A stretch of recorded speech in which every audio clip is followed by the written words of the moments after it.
I'm joined by Sophie Fritz this morning. She's going to help me out. Make yourself comfortable. Now, does anyone know what kind of a special day this is? Yes? Say that loud.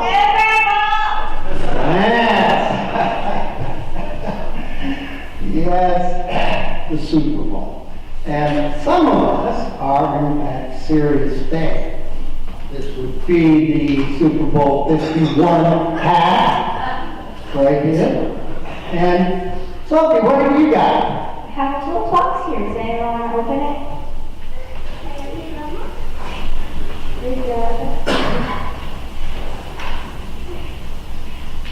Does anyone know what this is? Yes, it is in fact the Super Bowl. We hold that up, and that is in fact a replica of Tom Brady's Super Bowl ring from Super Bowl 51. And it is really fun to look at. I'm going to tell a story about trust. That's great, but what is trust? Well, trust is having the perseverance to love life enough to make a difference and keep going. And so the Super Bowl ring is a symbol of someone who trusts themselves enough to keep on and keep at. And the person I want to tell you about this morning is Reggie White, who in 1993 had finished 12 seasons in the NFL, had never been on a championship team. He was a free agent, and he wanted to play just 1 year for a champion. And he was invited to go to the Green Bay Packers and have an interview. However, the Green Bay Packers, they were a pretty bad team back then. And the coach said, come on in, we'll just talk. And he was not impressed. Reggie didn't think it was much of an organization. But when Reggie got home, he found on his answering machine this message. Reggie, this is God. Go to Green Bay. It was one of the greatest coaching recruitment messages ever. And he went. And guess what? They won the Super Bowl. Just like who will win it today? The Patriots!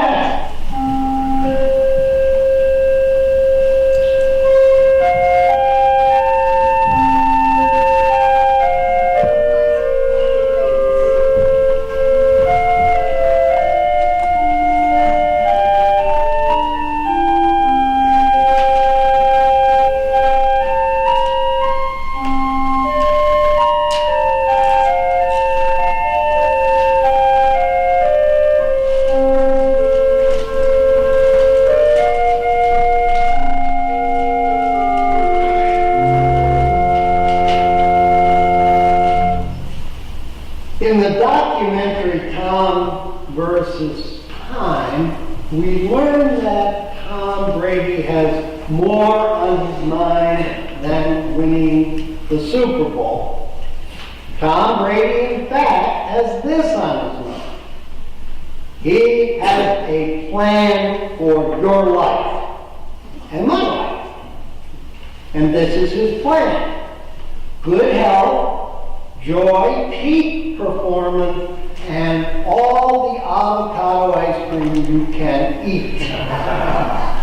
It's all part of the TB12 method, Brady's best-selling athlete's Bible, and lifestyle brand, which he credits for keeping him at the top of his game, or at least at the top of some new game, at the age of 41. And it seems to work. As someone said this morning on the news, The amazing thing about Super Bowl 53 is that it is a dynasty that has existed long enough to actually be two dynasties. Brady and his New England Patriots teammate are modestly favored to win Super Bowl 53. And it would be their sixth NFL championship in 8 try under Brady and coach Bill Belichick. But Brady is after something bigger than winning. He's on a spiritual quest. Football has become Brady's religion. At least that's what the filmmaker who put the documentary Tom versus Time says. Brady in the documentary says, I want to know the whys of life. I want to know why we're here, where we're going. I want to find that deeper purpose. I want to live through it. I want to live through it in sports in a very authentic way. And that makes sense to me, Brady points out. You know, seeing sports as a religion does make a kind of sense. Both religion and sports create community. They have saints, they have rituals, and they take place on hallowed ground. And in a polarized nation, both religion and sports can unite disparate groups of people at least for a few hours. The Patriots nation has those who honor and revere the current President of the United States and those who do not. But for at least a few hours, we are united in one community, the Patriots nation. Sports, in fact, may bring people together better than religion. At least that's what a number of sociology professors say. People who might never ever talk to each other in real life or even in church can bond at a sporting event. Sports has the ability to integrate people from incredibly diverse sets of backgrounds, and probably there is no other pastime that does that better than fandom. And the Patriots certainly have a devoted group of fans. They have their own creed, or we know it as "In Bill we trust," and it's an unshakable faith in Belichick, who has led teams to more playoff victories than any other coach in NFL history. It is an accomplishment. Someone writing in the LA Times said this morning that will never be duplicated. And Brady has been the chief apostle of the Patriot way. The team's combination of intense preparation, relentless focus, and ruthless determination to win is summed up by the phrase, "Do your job," is summed up by the phrase, thank you. Fans have brought in near religious devotion all of the aspects of the Patriot way. People invest a lot of hope in the team, and while they trust the coach, known for his rough demeanor and ragamuffin fashion sense, they adore Brady. Brady's a messiah figure for a lot of Patriots fans. And of course it would be impossible to describe Belichick that way. He doesn't exude any of the qualities we typically associate with charismatic religious figures. Brady's commitment to his craft has allowed him to overcome incredible odds, really. He began his career, unlike his QB opponent this evening, he began his career as a 6th-round draft pick and is now arguably the best at his craft. He's shown the ability to rebound from adversity. In Super Bowl 51, the Patriots were down 28-3. 28-3. Before coming back to win in overtime. Not so much last year, but in Super Bowl 51.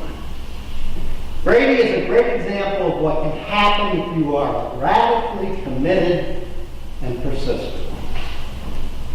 Now, Bob Ryan, some of you may recall Bob, a curmudgeonly reporter for the Boston Globe.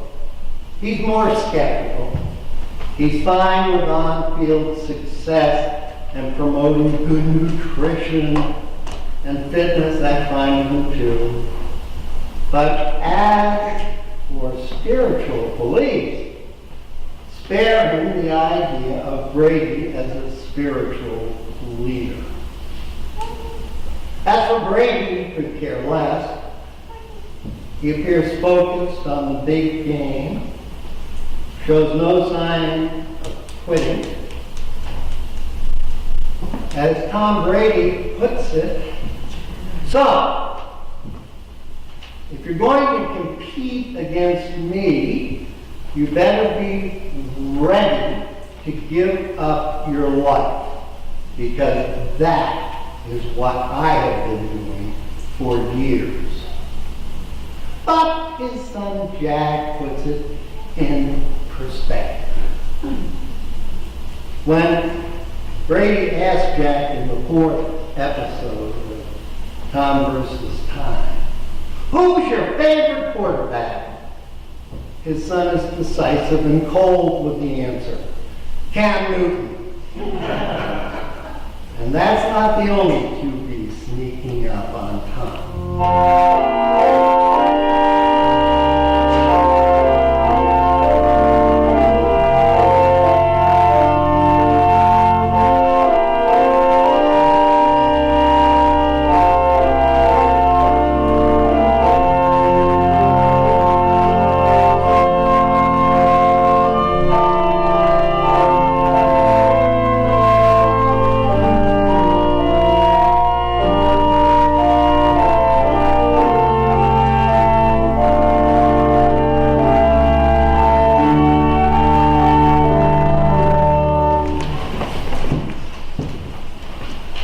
In case you haven't picked this up, my wife and I are avid football fans.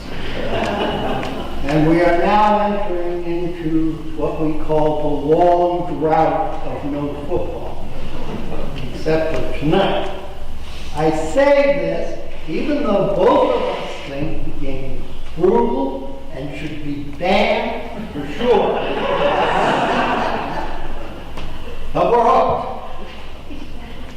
And we justify it by preaching about it when we're allowed and focusing intellectually and spiritually on the idea of quarterback spirituality. It may just be an excuse.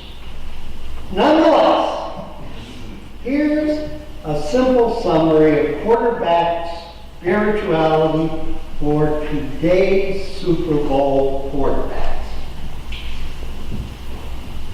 Jared Goff the Rams QB, says this about his spirituality.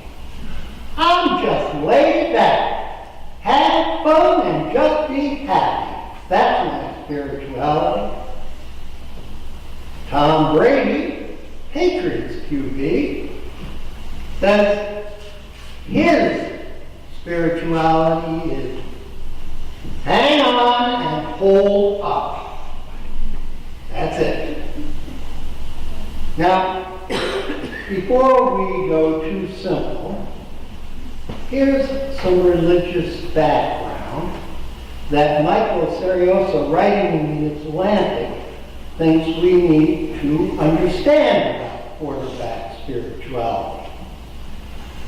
He writes, the Super Bowl is professional sports' highest holy day.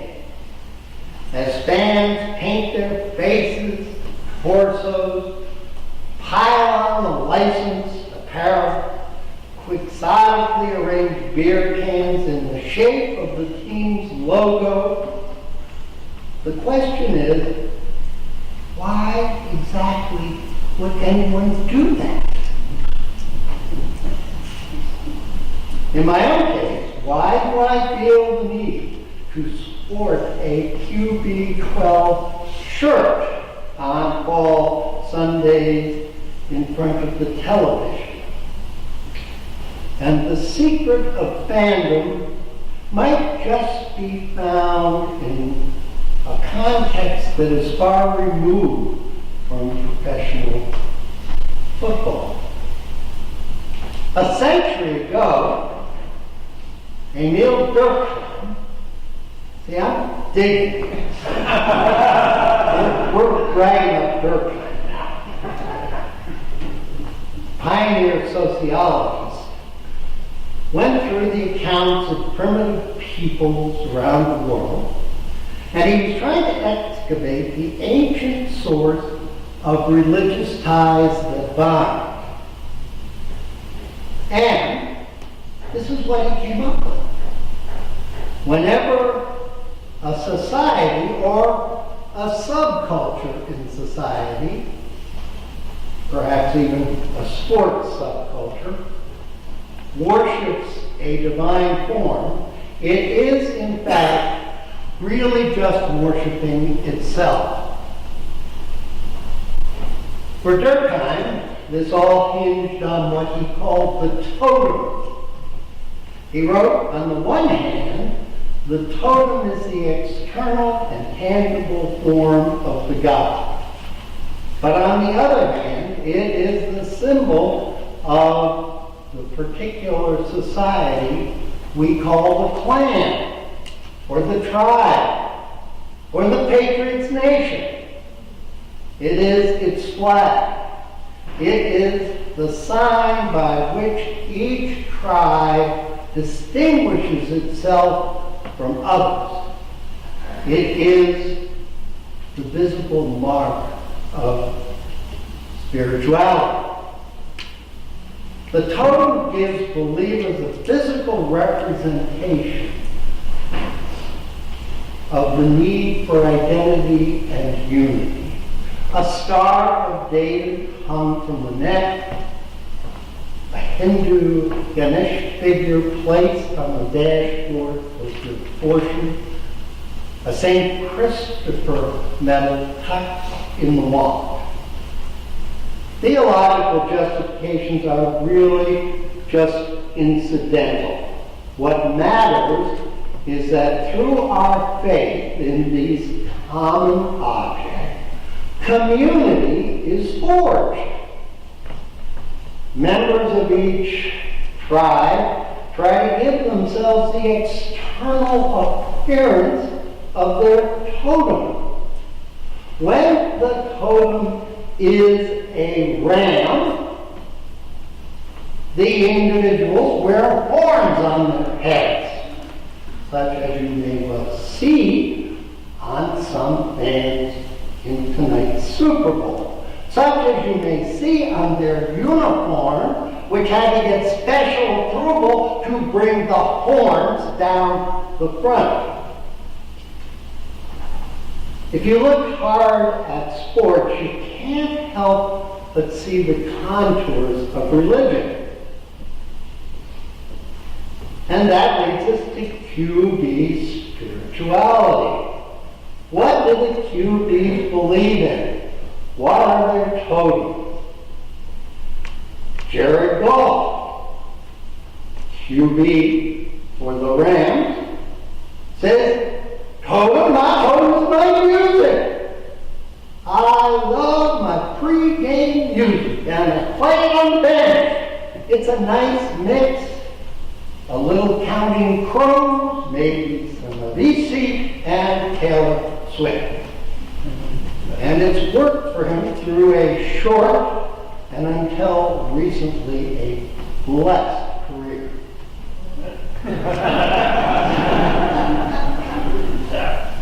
If Goff leads the LA Rams to a Super Bowl victory over the New England Patriots, he'll become a folk hero in a city that has desperately waited for a championship since the NFL first arrived there in 1946. That is right. There has never been a Super Bowl championship in Los Angeles. No matter what happens in the game this evening, Goff will let go and have fun. His totem, youth, represents his clan. Don't worry, be happy, millennials. Could that mean that Goff's spirituality lacks the focus and the urgency needed to win? Some of us surely hope so. And what about Brady's hang on and hold up spirituality? For 19 years it's evolved and it works pretty well for Tom. His core faith is that if he hangs on strongly and flexibly to his dreams, he might even see them come true. And what are his dreams? Right now they are to keep playing QB competitively for the Patriots until he's 45 years old. It's no small dream. And it's never been done. Some say it won't be done. But that doesn't matter. It's at the core of Brady's spirituality.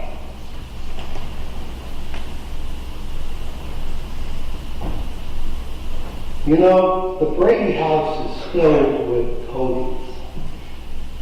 On a 2015 visit, Scrivener writes that though Brady is not conventionally religious, he loves religious symbols. He has a huge glass menorah. He said, oh, well, we're not Jewish, but we're into everything. Why do we love our athletic stars so ferociously? Here's my theory. They make us forget for 4 quarters or 9 innings or 15 rounds that even though everything eventually turns to crap and we're all going to die, organized sports offers us a temporary illusion of controlling the uncontrollable, overcoming it, and even sometimes winning. No wonder we're hooked on football like a nation of addicts. We need the illusion that the high will last forever. But it won't. Nonetheless, I love the illusion.